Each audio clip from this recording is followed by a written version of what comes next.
बेतिसै नज़र न चलो राह रफ्तगां, हर नक्श पा बुलंद है दीवार की तरह। दोस्तों, आज से 4 रोज़ कबल 8 जून को हमारे अर्दिल अजीज़ दोस्त सैयद सत्तार साहब ने याद दिलाया कि सैयद आरिफ साहब का 12 जून को यौम विसाल है और इनका खुलूस देखिए कि नहायत नायाब कामयाब किताब धूप का आखिरी टुकड़ा इन्होंने हम लोगों को तफवीज़ की।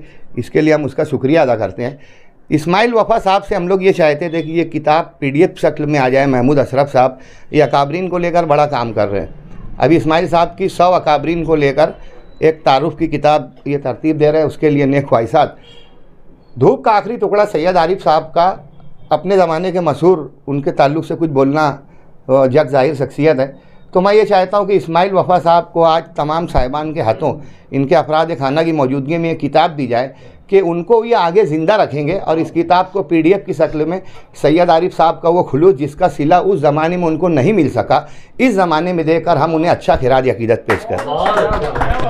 साहब और सीनियर पत्रकार मोयुद्दीन साहब चूँकि शहर में मौजूद हैं, इनकी मौजूदगी की गनीमत जानते हुए मैं चाहता हूँ कि ये दोनों साहिबान के हाथों इस्माइल वफ़ा और महमूद अशरफ साहब की खिदमत में ये धूप का दरिशा इस उम्मीद के साथ पेश की जाए कि आने वाले दिनों में इसके अल्फाज ज़िंदा होंगे। 30वें शुमारे यानी उसकी अशात थी जून 1990 था मई 1991 की अशात के बाद जवाज़ की फ़ाइल हमेशा के लिए बंद हो गई। जवाज़ के आखिरी शुमारे में लिखा गया कि जवाज़ का गुज़िश्ता शुमारा 29 में हमने फ़िराक गोरखपुरी का उर्दू से मुताल्लिक़ एक इक़्तिबास इदारिये के तौर पर शाया किया था, क्योंकि हमने महसूस किया था कि नई हुकूमत उर्दू और अक़लियत दोस्त है। जवाज़ का शुमारा 30 के आते आते मज़कूर हुकूमत टूट गई। साबिक़ा हुकूमत ने अपने इलेक्शन मैनिफेस्टो में उर्दू और अक़लियतों के ताल्लुक़ से जो वादे किए थे वो तमाम पूरे न कर सकी। ये उर्दू की बदकिस्मती है कि एक सेकुलर और निस्बतन दयानतदार हुकूमत अपने वादे वफ़ा करने से पहले ही ख़त्म हो गई और जाते जाते इस हुकूमत ने अक़लियत दोस्ती का सबूत तो ज़रूर दिया, मगर उर्दू के ताल्लुक़ से कोई अहम कदम न उठा सकी। हम चाहते तो उर्दू के ताल्लुक़ से किसी अहम मुस्लिम नाक़िद का इक़्तिबास देते। रघुपति साहब फ़िराक गोरखपुरी का इक़्तिबास देने की बुनियादी वजह ये थी कि हम अरबाब इक़्तिदार को ये बतलाना चाहते थे कि उर्दू के असीर मुसलमान ही नहीं, मुल्क की दीगर कौमें भी हैं। हम ये मानते हैं कि हमारी या जवाज़ की आवाज़ इतनी बुलंद आहंग नहीं है कि अरबाब इक़्तिदार के ऐवानों को मुतज़्ज़ल कर सके। अच्छी और खुशगवार तब्दीली के नतीजे में उर्दू की बेहतरी के लिए जो तवक्का हमने की थी, क्या वो गलत थी? इसका फ़ैसला हम जवाज़ के कारीन पर छोड़ते हैं। ऐसा लगता है जैसे किसी साधु की तपस्या भंग हो गई हो और वो पूरे मुल्क में तांडव नाच नाच रहा है, जिसकी जद में बूढ़े, बच्चे, मर्द, औरत कोई महफूज नहीं है। देखना यह है कि इन हालात में फ़िरका परस्ती के इस जिन को बोतल में बंद करने के लिए किन किन ज़बानों के पंडित अपने मंतर जाप से जिन को बोतल में बंद करते हैं या अदखुली आँखों से बर्बादी का तमाशा देखते हैं।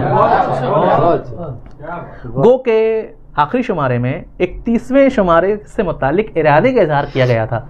एक नोट उसमें लिखा हुआ था कि अदारा जवाज़ शुमारा 31 में मरहूम अहमद नसीम नगरी के लिए एक खुसूसी शुमारा तरतीब देने के लिए हत्तल इम्कान कोशिश में है, लेकिन 30वां शुमारा ही जवाज़ का आखिरी शुमारा साबित हुआ। इसकी अशात हमेशा के लिए बंद हो गई। सलीम शहजाद साहब ने सैयद आरिफ के वफ़ातिये में इस बात का जिक्र यूँ किया, ये एक दूसरा मजमून है सलीम शहजाद साहब का। फिर ये रिसाला अदबी उफुक से गायब हो गया। बहुत हाहाकार मची। लोग ख़त लिख कर मुझसे पूछते कि जवाज़ का क्या हुआ। आरिफ साहब से भी ज़रूर पूछते होंगे। बहुत से लिखने वाले, उनसे ज़्यादा जवाज़ को पढ़ने वाले उसकी कमी के शाकी थे, आज भी हैं। शमसुल फ़ारूकी हों कि गोपी चंद नारंग, वारिस अलवी हों कि मोहम्मद अलवी, मुग़नी तबस्सुम हों कि डॉक्टर करामत, गरज उर्दू ज़बान के हर शोबे के फ़नकार जब भी मुझसे मिलते जवाज़ और सैयद आरिफ के बारे में ज़रूर सवालात करते, और ये सुन कर के जवाज़ फिर से जारी ना हो सकेगा उन्हें अज़हद अफसोस होता। वो जवाज़ के ना होने से गोया अपने आप में कुछ कमी सी महसूस करते, और ये मेरे साथ अभी पिछले हफ्ते अशरे भर पहले तक होता रहा है। ये मज़मून है हज़रत का सैयद आरिफ के निशानात और जवाज़, जो तकमील में भिवंडी में छपा था।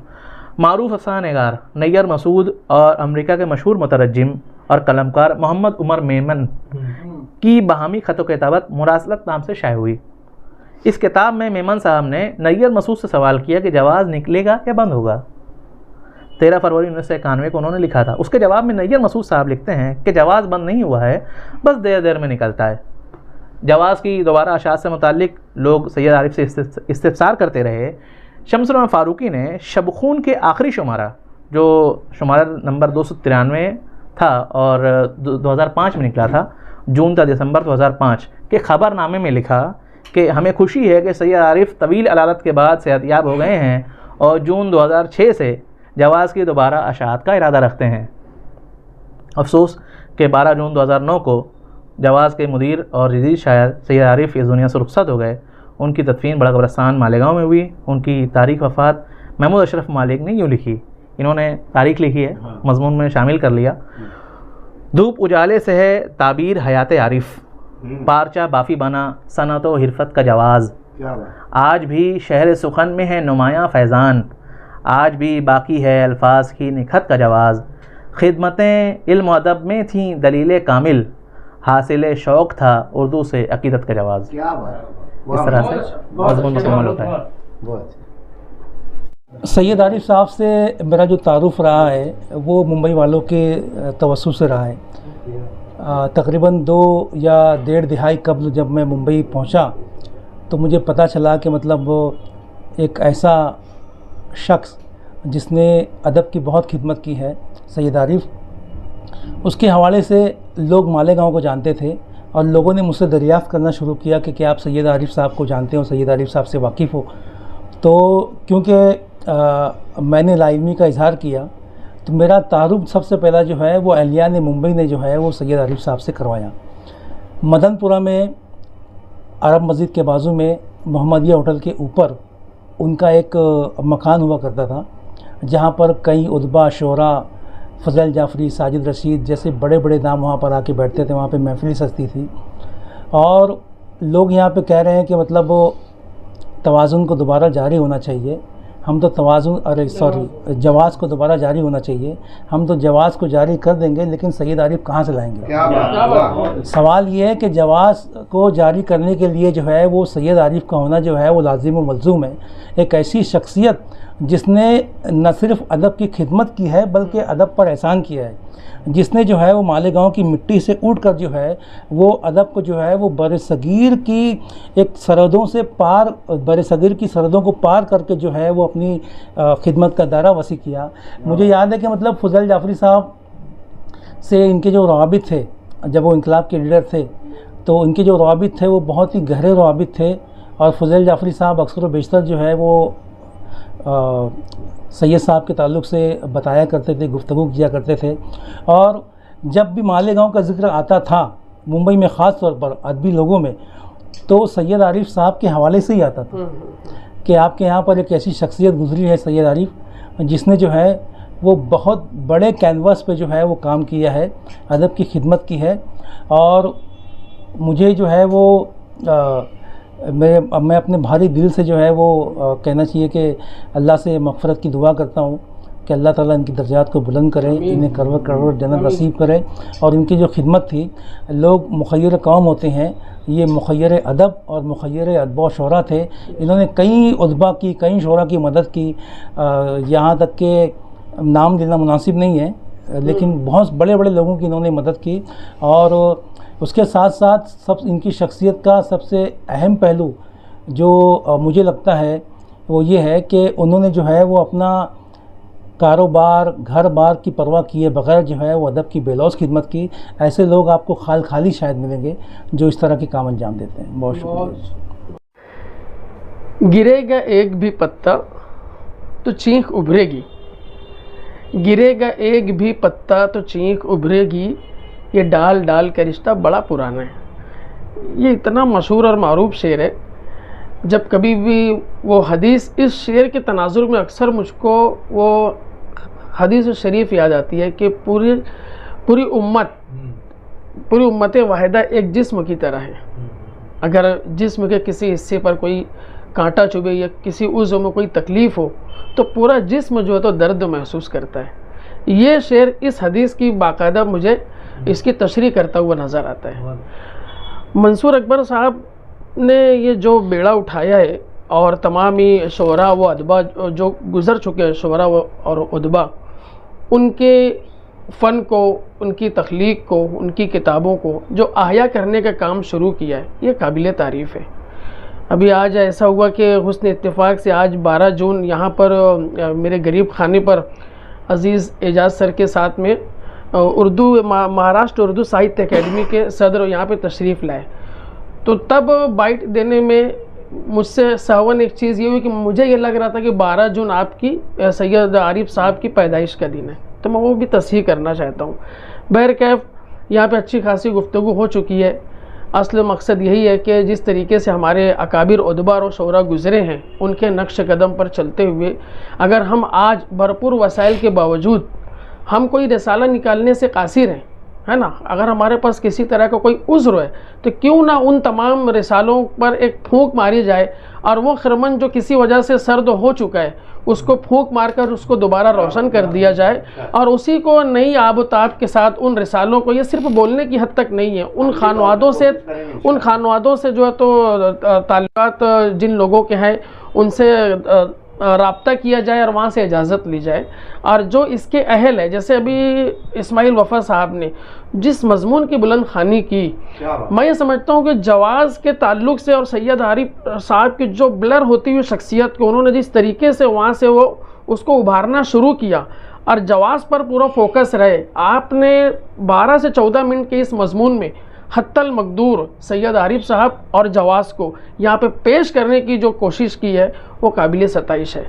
और ये सारे जज्बे ऐसे ही नहीं आ जाते, ये वही शख्स करता है जिसको अपने वतन से मोहब्बत होती है, जो अपने नेटिव प्लेस से मोहब्बत रखता है। और यहाँ की ज़रखेज़ ज़मीन तो ऐसी रही है कि तालीम की बात हो या अदब की बात हो या फ़नून की बात हो या स्पोर्ट्स की बात हो, यहाँ पे हर मैदान में हर शोबा हयात में आपको शहसवार मिलेंगे, आपको ऐसे सिपह सालार मिलेंगे जो हमेशा यानी आपको हरावल दस्ते में नज़र आएंगे। यहाँ का हर शख्स, हर फ़नकार, तो इन तमाम लोगों से मोहब्बत करने वाले शख्स बहुत ही कम होते हैं। चूँकि ये इस्माइल वफ़ा साहब का हक़ बनता है कि उन्होंने जिस अर्क रेज़ी से इस मजमून को तैयार किया है, तो उनकी तारीफ़ और उनकी सताइश ना की जाए तो ये उनके हक़ में जो तो नाइंसाफ़ी होगी, नासिपासी होगी। तो मंसूर अकबर साहब ने जिस मकसद के तहत हम सभी लोगों को यहाँ पर जमा किया, मैं यही गुजारिश करूँगा कि आप उन तमाम जो रिसाले जो किसी वजह से, हालात की वजह से, और जो आम तौर पे एक जुमला बोला जाता है वो तो खैर उस रेलिंग के तौर पर है कि कुछ तकनीकी वजूहात की बिना पे, वो तकनीकी वजूहात कुछ रहती नहीं, असल ये रहता है कि भाई उर्दू के ताल्लुक़ से अलमिया हमेशा से यही रहा है कि पैसे की तकलीफ़ आती है, ये सच्चाई है। और उर्दू रिसालों को, अखबारात को, पर्चों को वैसे इश्तिहारात नहीं मिलते, हमेशा उनको हाशिए पर रखा जाता है। तो कम से कम ऐसे अखबारात को पोसना, मुझे शायद यही लफ्ज़ यहाँ पे सही लग रहा है, उसको यहाँ पे इन अखबारात को पोसना बोलो तो ये जुए शीर लाने के मुतरादिफ़ है। जहाँ तक मैं समझता हूँ एक अरसे से हम लोग अखबारात और सब मैगज़ीन्स पढ़ते रहे हैं, रिसाले पढ़ते रहे हैं, किताबें पढ़ते रहे हैं। तो ये इन वजूहात में ये सबसे अहम वजह रहती है कि कम से कम मंसूर अकबर साहब से मेरी ये गुजारिश है कि आपके अभी सोशल कॉन्टेक्ट्स बहुत बढ़ चुके हैं, तो आप ये जानते हैं कि जो ऐसे लोग जो अदब से मोहब्बत रखते हैं, फ़नकारों से मोहब्बत रखते हैं, बिला तफरीक मसलक और बिरादरी, आप तमाम लोगों तक पहुँचो। और जो जेन्युइन कलमकार है उनका हक़ इसी तरीके से अदा होगा कि एक टीम तश्कील दें और उनको ये बताएं कि ये जैसे ये जवाज़ है, ये रिसाला, इसको कौन बहुस्न खूबी और अच्छे ढंग से पूरी आबोताब के साथ न सिर्फ जारी रख सकता है बल्कि तादेर कायम रख सकता है। आप ऐसे लोगों तक पहुँचो, वरना सिर्फ ये क्या है कि गुफ्तन नशिस्तन बर्खास्तन, हम यहाँ बैठे, यहाँ पे इस पर बहुत सारे व्यूज़ आ गए, बहुत सारी लाइक आ गई, लेकिन खुशी की बात क्या है मालूम, ये एक डॉक्यूमेंट्री की हैसियत इख्तियार करता जा रहा है आज का ये सेशन, क्योंकि यहाँ पे जो सब लोग बैठे हुए हैं ये हर शख्स अपनी ज़ात में अंजुमन है। क्योंकि ये ऐसी बात तो नहीं कि रास्ता चलते हम लोग किसी मसले पे कि भाई अतीक अरमान के मामले में क्या, तो उस पर कोई भी कुछ भी बोल देगा, लेकिन सैयद आरिफ साहब पर बोलना, उनके जैसे अकाबरीन पर बोलना, क्या नाम है अपने अतीक अहमद साहब के मैगज़ीन का नाम क्या था, तवाज़ुन के बारे में बोलना, अतीक अहमद साहब के बारे में बात करना, या अहमद उस्मानी साहब के बारे में बात करना, सुल्तान सुबहानी साहब निशानात के बारे में बात करना, हारून बिये साहब के बारे में बात करना, तो ये सब ऐसी शख्सियात और इनके ऐसे कारनामे रहे हैं, उन पर गुफ्तगू ऐसे ही शख्सियात कर सकती हैं। और एक छत के नीचे जो मंसूर अकबर साहब की खूबी है, सबको जो जमा कर लेते हैं, यानी जिसको मैं अगर उर्फ आम में कहूँ, वो ऐसे डुगडुगी बजाते हो निकलते हैं, चलो चलो चलो जल्दी सब जमा, और माशाल्लाह सब उनकी बात को सुन के सब जमा हो जाते हैं। ये खूबी की बात है, इसको यानी आप समझिए बात को। वजह क्या है कि लोग उनसे मोहब्बत रखते हैं और उनके काम की सराहना होती है, क्योंकि वो शख्स ऐसा है कि मंसूर के भाई उनको अभी आप बटन दबा दो, मैं बोलता हूँ बिला तकान, वो नहीं आपको 100 से ज़ायद शेर कहें तो नाम बदल देना, यानी ये खूबी उस शख्स की। तो मतलब इन चीज़ों का बेड़ा कौन उठाया? ये नहीं कि बस भाई आज तो लोग ये समझते हैं कि जिसके पास आज मोबाइल फ़ोन है तो वो अपने आप को साफ़ी समझने लगता है, वो अपने आप को अदीब समझने लगता है, वो अपने आप को मोटिवेशनल स्पीकर समझने लगता है। ऐसा नहीं है। इन चीज़ों का हक वो शख्स अदा कर रहा है जिसका अदब का गहरा मुताला है, जिसको हज़ारों अशार अज़बर हैं, जो शहर मालेगांव की मिट्टी से इतना ज़्यादा वाकिफ़ है कि मासरीन में अगर हम लोग नज़र दौड़ाएं तो खाली नज़र आते हैं, हम अकाबरीन को छोड़ देते हैं। तो ये शख्स ऐसा है कि जिसने बुज़ुर्ग व शोरा व उदबा और मालेगांव के पुराने लोगों को हाथ थाम के रखा है, उनकी तहरीरों के ज़रिए उनके अजलास में शरीक होकर उनकी सोबत स्वाले को इख्तियार करके और मासरीन के साथ भी बैठता है, और फिर जो तो आने वाली नस्लें जनरेशन जी तक वहाँ तक कि इसके ज़रिए तमाम चीज़ों को परोस के आगे डालता है। तो ऐसे शख्सों को हक बनता है कि न सिर्फ इन तमाम काम का जैसे कि उन्होंने बेड़ा उठाया बल्कि उसको मंतकी अंजाम तक पहुँचाए। सैयद आरिफ साहब के जवाज़ को और उनकी शख्सियत को बिल्कुल इस रिसाले के ज़रिए मैं बोलता हूँ कि हमारे पास जवाज़ को दोबारा जारी करने के बहुत सारे जवाज़ मौजूद हैं, बहुत सारे जवाज़ मौजूद हैं। बात तवील हो जाएगी चूँकि महफिल बोझल ना हो जाए। बस यही कहूँगा इस मौके पर कि आपके खानवादे से जो आपके भतीजे यहाँ तशरीफ़ लाए हैं सैयद अब्दुल सत्तार साहब और यहाँ पे जितने भी लोग यहाँ पे बैठे हुए हैं, हम तमाम ही लोग आज के इस दिन पर 12 जून 2026 आपकी वफ़ात को हम लोग एक गम के तौर पर हम लोग यहाँ पर अपने दिल को बोझल महसूस करते हैं कि हमारा शहर ऐसी नाबगैर रोज़गार शख्सियात से रुखसत होता चला जा ऐसी नाबगैर रोज़गार शख्सियात रुखसत होती चली जा रही हैं और शहर एक तरह से अदबी और तालीमी एतबार से महरूमी की तरफ मुसलसल बढ़ता हुआ चला जा रहा है। इस खलीज को पाटने की सूरत हाल यही हो सकती है कि ऐसे अखबारात का, ऐसे पर्चों का और ऐसे मैगज़ीन्स का दोबारा से अहया किया जाए और उनको सही हाथों में सौंपा जाए। इस मौके पर मेरी यही दुआ है कि अल्लाह रब्बुल आलमीन सैयद आरिफ साहब को करोड़ करोड़ जन्नत नसीब करे और आपने बिना किसी लालच के बेलौस होकर बेगरज होकर जिस तरह अदीबों की मदद की है और अपने दस्तरखान को वसी रखा है, अपनी जेब को खुला रखा है, इसका बेहतरीन बदल अल्लाह रब्बुल आलमीन रोज़ आखिरत में आपको अता फ़रमाए। बस इतना कह के मैं अपनी बात को ख़त्म करता हूँ। की तरवीज व अशात में रसाइल का एक अहम किरदार रहा है और ये हमारे शहर की खुशकिस्मती है कि यहाँ से जवाज़, तवाज़ुन, निशानात, हम ज़बान, बेबाक, गुलशन अतफ़ाल जैसे रसाइल निकला करते हैं और इनमें से हर रसाला अपनी एक मुनफरिद शनाख्त रखता है। दीगर बहुत सारे रसाइल भी निकले लेकिन वो मकाम और वो छाप नहीं छोड़ सके जो मकाम और मर्तबा उर्दू दुनिया में मज़कूरा रसाइल को हासिल हुआ है। उसमें एक अहम रसाला जवाज़ है। जब हम उसका मुतालिया करते हैं तो हमें पता चलता है कि मुदीर जवाज़ मरहूम सैयद आरिफ साहब की शख्सियत क्या थी, उनका हुस्न इंतज़ाम क्या था उस ज़माने में, जबकि आज की तरह सहूलियात मुयस्सर नहीं थी। पूरी उर्दू दुनिया से रब्ता करना और जवाज़ के लिए मवाद इकट्ठा करना और फिर उसको शाये करना, यकीनन ये उनका अदब से, रसाले से और उर्दू से लगाव था, उनका जुनून था जिसने जवाज़ को एक तारीख़ी रसाला बना दिया। मैं अल्लाह ताला की बारगाह में दुआ गो हूँ कि अल्लाह ताला उनकी इस खिदमत को कबूल करे। उन्होंने जो उर्दू अदब की खिदमत की है जवाज़ के अलावा, जवाज़ राइटर्स ग्रुप के ज़रिए से और एक वो मुखय्यर अदब के नाम से जाने जाते थे, उन्होंने अपने अतराफ़ के लोगों को, उनकी किताबों की अशात को, उर्दू के प्रोग्रामों को, उर्दू को परवान चढ़ाने के लिए जो भी खिदमत पेश की हैं, अल्लाह ताला उनको कबूल फ़रमाए। और मैं दुआ गो हूँ कि जवाज़ दोबारा से शुरू हो। इसी तरीके से माहनामा बेबाक भी, जिसके मुदीर अहमद उस्मानी साहब थे, जिसके बानी हारून बीए साहब थे, वो रिसाला भी उनकी वफ़ात के बाद परवेज़ उस्मानी साहब ने कोशिश की, कई महीने तक कई शुमारे उन्होंने निकाले, लेकिन कुछ टेक्निकल वजूहात की बिना पर वो रिसाला भी बंद हो गया है। इसके लिए हालांकि परवेज़ भाई ने दिल्ली तक कोशिश की, एमएलए एमपी हजरात से भी वो मिले, सीएम से, डिप्टी सीएम से भी उन्होंने रब्ता किया, लेकिन कुछ टेक्निकल वजूहात की बिना पर वो रिसाला भी बंद हो गया है। तो मेरी यही ख्वाहिश है कि जो भी टेक्निकल दुश्वारियां हैं या जो फैमिलीज़ के से रिलेटेड परमिशन के मसाइल हैं वो हल किए जाएं और ये दोनों रसाइल जो है फिर अपनी पूरी आबोताब के साथ उर्दू दुनिया में छा जाएं। बहुत शुक्रिया। सैयद आरिफ साहब जो हैं मेरे लिए आरिफ सेठ थे। वजह यह है कि अंसारगंज के कॉर्नर पर उनका मकान है अल-मामून, और हम लोग अक्सर अपने महल्ले का पता उनकी इस नाम से बताते थे।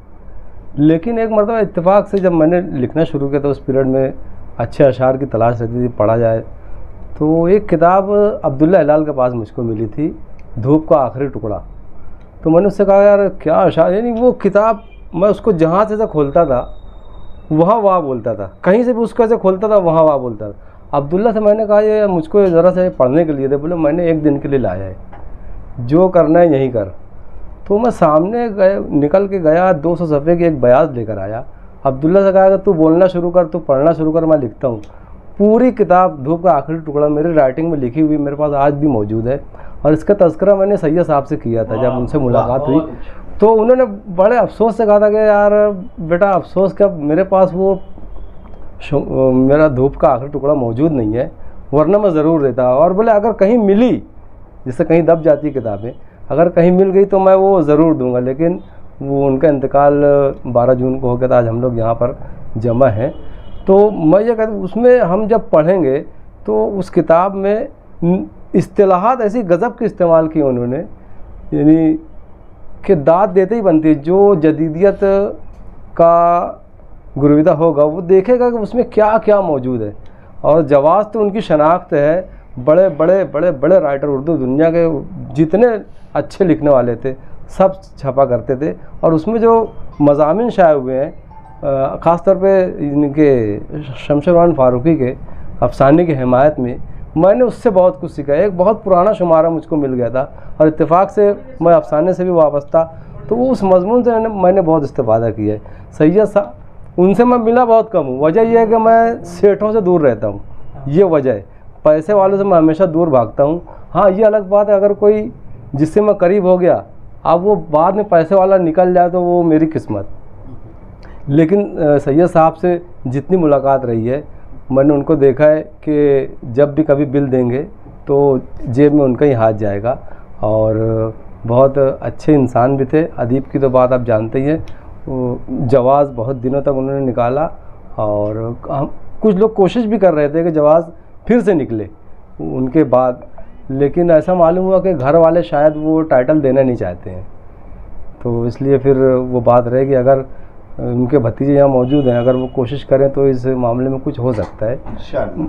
मैं उनके लिए हाँ वसीम भाई। बस्तियाँ फिर नई आबाद करेगा कोई, बस्तियाँ फिर नई आबाद करेगा कोई, बस मुझे धुआं उड़ाने का हुनर दे जाओ।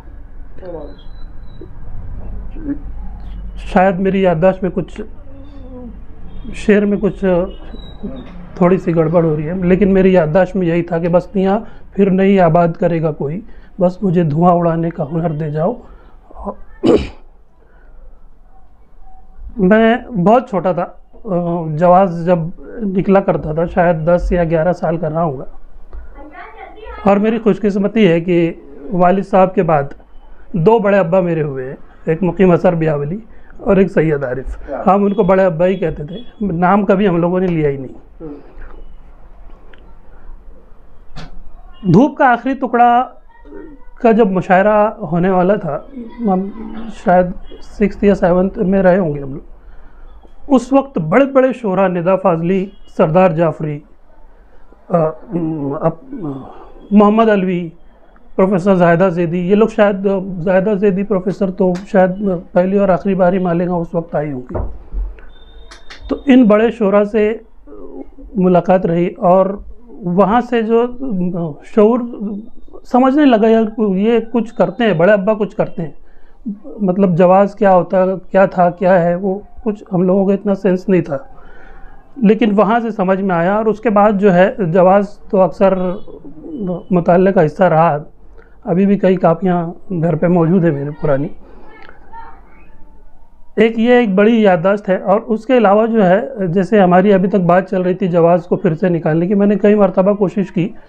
उनके बेटे जो है सैयद अकील, उनसे मेरा अच्छा था रब्त रहा है, तो मैंने उनसे बात भी की थी। तो उन्होंने उनके बड़े भाई जो है सैयद शकील जो है उनको ज़िम्मेदार बताया था। लेकिन फिर उसके बाद वो मामला कुछ हुआ ही नहीं, क्योंकि मैं तज़ीनकारी डीटीपी वगैरह बेहतरीन कर लेता था, तो मुझे और एडिटिंग वगैरह भी कर लेता था, तो मुझे अच्छा भरोसा था कि नहीं, जवाज़ जो है वालिद साहब की सरपरस्ती में हम लोग फिर से उसको अच्छे तरह से निकाल सकते हैं। तो वालिद साहब से इस बात का जिक्र भी किया, तो उन्होंने यही बात कही थी जो मुहिउद्दीन भाई ने कही कि वो उसके लिए सैयद आरिफ ज़रूरी है। अब मैं थोड़ा जज्बाती हो रहा हूँ, वजह उसकी ये कि इनकी गोद में खेल के बड़े हुए हैं हम लोग, और यहीं से यही अंजुमन रही है हमारी। तो क्या बोला जाए, बस अल्लाह से उनकी मग़फ़िरत की दुआई कर सकते हैं और करते रहते हैं। बाकी उनका आखिरी अय्याम और उनका आखिरी चेहरा भी याद आ रहा है मुझे। आज के दिन यहाँ इमरान जमील सर के घर पर हम जवाज़ के मुदीर सैयद आरिफ साहब के वफ़ात के दिन यहाँ जमा है। मैं अल्लाह से दुआ करता हूँ कि अल्लाह ताला उनको जन्नतुल फिरदौस में आला मकाम नसीब फरमाए। उर्दू अदब में उनकी खिदमात को फरामोश करना अहले मालेगांव के लिए बदनसीबी होगी, क्योंकि अदब के अंदर या अदब में उस वक्त जो खिदमात सैयद साहब की थी, आज के दौर में हम उसको सोच भी नहीं सकते। वजह ये होती है कि आज टेक्नोलॉजी का ज़माना है। आज हमारे पास रसायल को छापने के कई चीज़ें मौजूद है। उस वक्त उन्होंने ये काम अंजाम दिया, ये हमारे लिए बड़ी खुशनसीबी की बात है। मुझे याद है, मैं उसी महल्ले से ताल्लुक़ रखता हूँ। अक्सर दाऊद सेठ के नाम से उनके खानवादे को जाना जाता था। मेरे घर वाले भी, मेरे वालिद या मेरे बड़े अब्बू उनके यहाँ काम करते थे। अक्सर हमारा जाना उनके वहाँ होता था। और अल-मामून में मेरे बड़े भाई सलीम खान सर, वो वहाँ जाकर स्टडी करते थे, क्योंकि सैयद साहब के एक रिश्तेदार खामगांव से आते थे वहाँ, और हमारे भाई उनके अच्छे दोस्त थे। तो वो अक्सर मैं उनके यहाँ जाता था, तो सैयद साहब को देखता था कि वो बैठे सब किताबों को इधर उधर करते रहते थे। मैं छोटा था तो मुझे समझ में नहीं आया कि क्या चीज़ है, लेकिन रफ्ता रफ्ता जब मैं बड़ा हुआ, जब जवाज़ को भी मैंने देखा हो और उसको मैंने भी पढ़ा हो कि उनकी जो काविश थी मालेगांव के लिए, वाकई अदब की दुनिया में एक उन्होंने वाकई हलचल मचाया था। क्योंकि जवाज़ जो है पूरे इंडिया में पढ़ा जाता था, और बड़े बड़े राइटर्स उसको उसके अंदर लिखना फ़ख्र की बात समझते थे। इसलिए जवाज़, मेरी दुआ है कि अल्लाह ताला उसको फिर से जो है वो मालेगांव शहर के उफ़क़ पर जो उसको नमूदार करे, और हम अदबी लोग जो है उससे फिर इस्तिफ़ादा हासिल करें। हमारी जो नस्ल उसको भूल रही है, जैसे सर ने अभी कहा कि बेबाक अहमद उस्मानी साहब के यहाँ मैं भी अक्सर जाता हूँ और उनसे मिला करता था। अभी भी परवेज़ से मेरी मुलाकात होती है, अभी तो हज में। लेकिन अहमद उस्मानी साहब की बड़ी तड़प थी इस बात को लेकर कि मेरे बात को जानशीन रहे, लेकिन अनफॉर्चुनेटली ऐसा कुछ हुआ नहीं है। लेकिन फिर भी अगर मैं चाहता हूँ कि मालेगांव के जितने अदब नवाज लोग हैं, या अदब को जो लोग समझते हैं, या इस किस्म के प्रोग्राम को जो लोग चलाते हैं, एक ऐसी कमेटी या एक ऐसा अदारा बनाना चाहिए जो अखबारात की और रसायल की हिफाजत करे, या उनके लिए कुछ ना कुछ करे कि आने वाली नस्ल या बंद होने के पर हम उनको दोबारा कैसे रिड्यूस कर सकते हैं, कैसे उसको सामने ला सकते हैं, ताकि लोग जो है वो उसको भूले ना। और ये मालेगांव का शर्फ है कि हमारे यहाँ से अल्लाह का फजल है, कई चीज़ें निकल दी हैं, कई अखबारात निकल, जैसे इस्माइल साहब, वफ़ा साहब का भी काम बड़ा अच्छा है इसमें, मंसूर साहब काम कर रहे हैं, हमारे लिखने वाले जो राइटर्स हैं वो बड़ा अच्छा लिखते हैं, कि ऐसा ना हो कि इनको भी लोग भूल जाए। तो इसलिए मैं चाहता हूँ कि जो है हम एक ऐसी कोशिश करें जिससे हमारा अदब, हमारे मालेगांव का अदब जो है वो महफूज रहे। आखिर में मैं अल्लाह ताला से दुआ करता हूँ कि वो सैयद साहब को जो है जन्नतुल फिरदौस में आला मकाम नसीब फरमाए, और उनके घर वालों को जवाज़ के बारे में सोचने की तौफीक अता फरमाए। सैयद आरिफ साहब को पढ़ना चाहते हैं, उनकी तहरीरों को, उनके रिसाले को पढ़ना चाहते हैं, तो रेख्ता जैसे प्लेटफॉर्म पर उनकी तमाम तहरीरें, उनकी जवाज़ की कई एक कॉपियाँ, कई एक शुमारे उस पर मौजूद हैं। आप उस पर मुताला कर सकते हैं। और इंशाअल्लाह आने वाले वक्तों में उनकी तमाम किताबों को हम लोग PDF बनाकर आप लोगों के सामने इंशाअल्लाह रखेंगे, जिससे उनका जो है उनकी यादें जो है ताज़ा रहें, उनकी जो है उनकी निगारशात जो है ज़िंदा रहेंगी इंशाअल्लाह।